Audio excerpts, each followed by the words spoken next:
presidente do Supremo Tribunal Federal, Dias Toffoli, adiou por 6 meses a implantação da criação do juiz de garantias. Para falar sobre essa polêmica figura, eu converso hoje com o jurista e presidente do IBDAFT, Dr. Quioche Arada. Dr. Quioche, um prazer recebê-lo no NGT Notícias. Doutor Quioche, vamos começar a falar desse assunto desde o começo, lá no final do ano passado, quando o presidente Jair Bolsonaro sancionou o pacote anticrime e com essa figura polêmica aí da criação do juiz de garantias.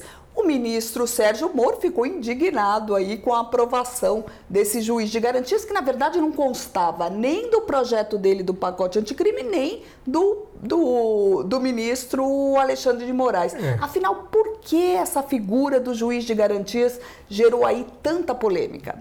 Bom, essa figura processual penal foi introduzida pela ilustre deputada através de um contrabando legislativo, que na linguagem popular é conhecido como jabuti. Jabuti é um bicho que não consegue subir na árvore. Se tem um jabuti no topo da árvore é porque alguém colocou lá. Então foi isso que ela fez. Provavelmente imbuído dos melhores propósitos, tendo em vista que o ex-presidente Lula vinha fazendo e continua fazendo a acusação de que o então juiz Sérgio Moro agiu com parcialidade na condução das diligências de investigação e de instrução criminal. Então, pensando nisso, ela deve ter inventado essa figura que copiou do estrangeiro, mas com peculiaridades diferentes, para tentar colocar a imparcialidade do juiz em primeiro plano. Só que ela se esqueceu que a imparcialidade é um requisito intrínseco do juiz. Qualquer um que esteja no exercício da função, ele tem que agir com imparcialidade. Se o juiz que promove a instrução criminal, promove as investigações e promove o julgamento, age eventualmente com parcialidade, nada autoriza você concluir que o juiz investido da função de juiz de garantia não venha incorrer no mesmo vício, porque um e outro pertencem ao mesmo quadro da magistratura. Eu não posso entender como que um juiz investido da função de juiz de garantia seja superior a um outro juiz em termos de observância do princípio basilar da magistratura, que é a imparcialidade. Se um pode cometer engano, o outro também pode. Aliás, um juiz exclusivamente na função de condução das investigações criminais, autorizando busca e apreensão de objetos, autorizando quebra do sigilo bancário, fiscal, telefônico, eventualmente decretando prisão cautelar ou até mesmo prisão preventiva, ele tem muito mais chance de exercitar a dose de subjetividade, às vezes involuntariamente, incorrendo na parcialidade na atuação profissional. Na verdade, o presidente Dias Toffoli garantiu aí que a medida é constitucional. Essa figura aí do juiz de garantias é constitucional. O modelo viria aí parcialmente aí copiado aí de Portugal, né? Daria certo aqui no Brasil, porque as ações que que chegaram ao Supremo foram exatamente questionando a aplicação dessa medida, porque o país não teria condições, porque 20% das comarcas tem apenas um magistrado, né? Seria possível isso? Viviane, o grande mal do legislador brasileiro é trazer modelos de fora, que não serve para a peculiaridade do Estado Federal brasileiro. Aqui nós temos uma série, 4 instâncias judiciárias, o que não acontece nos outros países. Temos uma justiça mais cara do planeta. Então, essas 4 instâncias judiciárias impede o trânsito em julgado de uma eventual sentença condenatória, impedindo a prisão do condenado. Não é? E essa peculiaridade não existe em outros países, não é? Do mundo.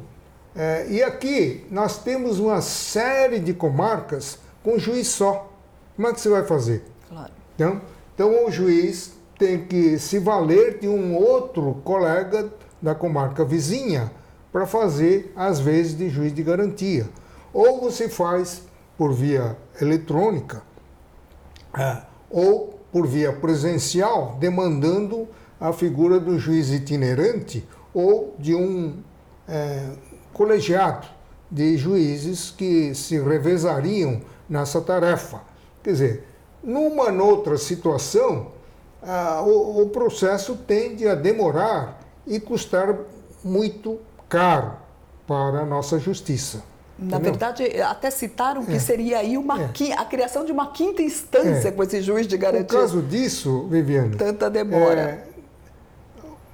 A Associação de Magistrados Brasileiros, a Associação de Juízes Federais, assim como 3 partidos políticos, ingressaram com a ADI no Supremo Tribunal Federal, alegando elevação de custos e a exiguidade do tempo para adaptação ao novo regime, que entraria em vigor no dia 23, 23 de janeiro, porque a lei foi aprovada em 24 de dezembro do ano passado. Certo. Né?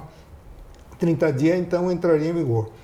O ministro Dias Toffoli, de plantão, né, no recesso do Judiciário, ele concedeu liminarmente a medida cautelar e adiou a implantação do novo regime por 6 meses e excluiu a aplicação do novo regime aos crimes de homicídio doloso, que é julgado pelo Tribunal do Júri, aos crimes apurados segundo a Lei Maria da Penha, certo, e as infrações de natureza eleitoral processadas perante a Justiça Eleitoral, sob o fundamento de que esses processos têm uma tramitação dinâmica. Certo. Então, indiretamente, ele reconheceu que o novo regime acarreta morosidade.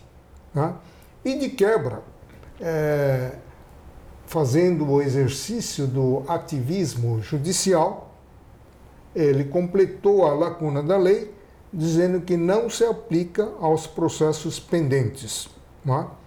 Mas, seguramente... Não seria uma lei retroativa, né?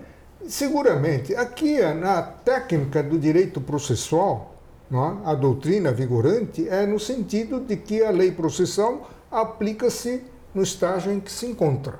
Se o ato ainda não foi praticado, a nova regra tem que ser aplicada. Essa é uma regra geral em termos de processo, civil ou penal. Não é? Agora, o ministro Dias Toffoli diz que não se aplica aos processos pendentes.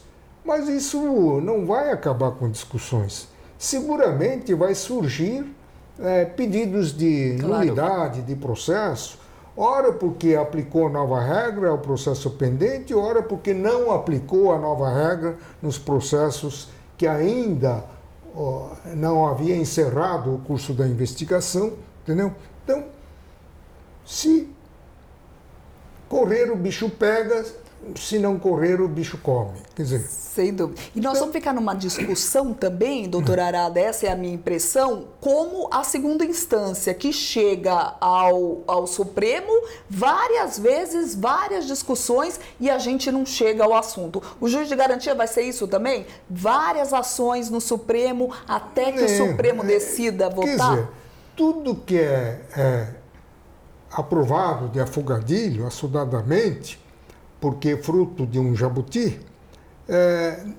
deixa lacunas. A lei não regula, mas está a indicar o bom senso que isso não é aplicável no âmbito dos tribunais superiores. Lá no Supremo Tribunal Federal, que tem competência originária para processar as autoridades públicas por infrações cometidas no exercício do poder, como é que você vai fazer juiz de garantia entre os ministros do Supremo? Não dá, né? Só se ele falar, olha, eu botar uma toga diferente. Olha, essa toga cor de rosa é porque estou exercendo a função de juiz de garantias. A cor preta é o juiz comum. Então não dá.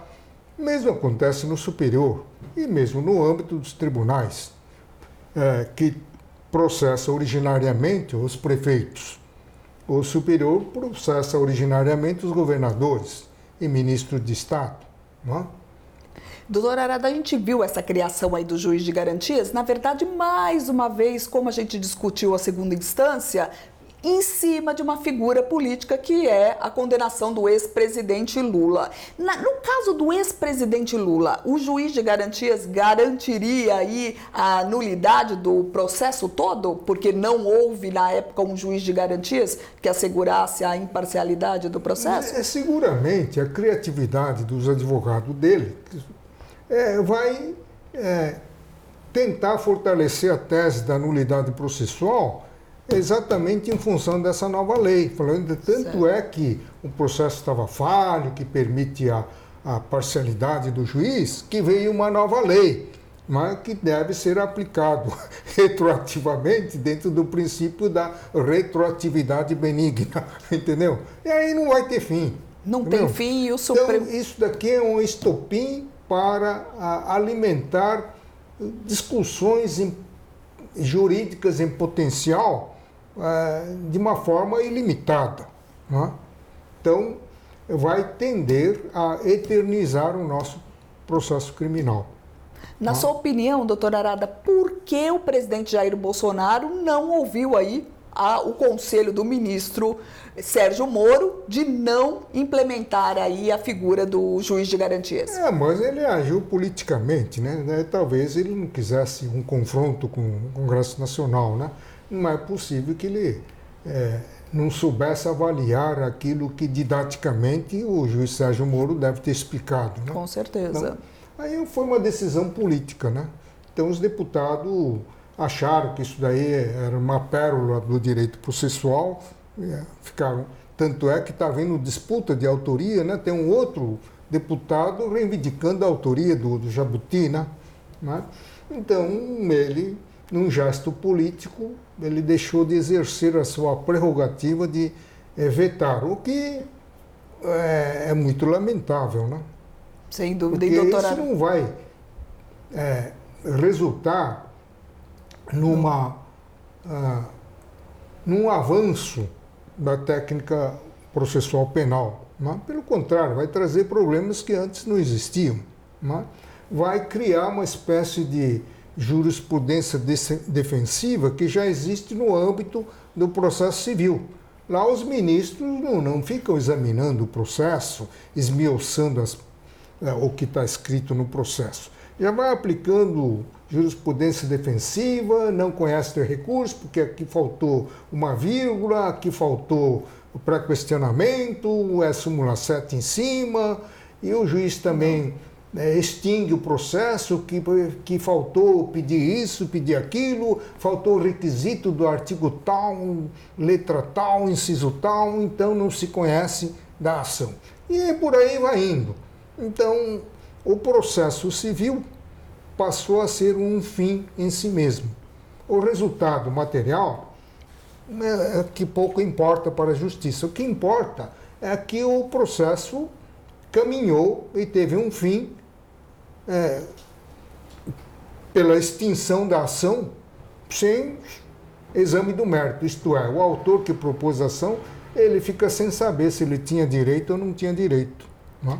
Pois é, doutora Arada. Isso vai acontecer na esfera penal também. Claro. Quer dizer, absolver ou condenar o acusado vai ficar com tempo limitado, porque a maior parte da discussão vai girar em torno do processo. Se deveria ser assim, deveria ser assado, deveria ter aplicado isso, deveria ter aplicado aquilo. E com toda certeza, tendo em vista a legislação lacunosa, o Supremo Tribunal Federal e outros tribunais também vão exercitar a sua criatividade, agir com ativismo judicial para improvisar novas regras processuais e estender a exceção da aplicação a vários outros tipos de crimes. Porque não é só homicídio, processo eleitoral e Maria da Penha que precisa tramitar com dinamismo. Tem outros processos também que precisa tramitar com igual dinamismo.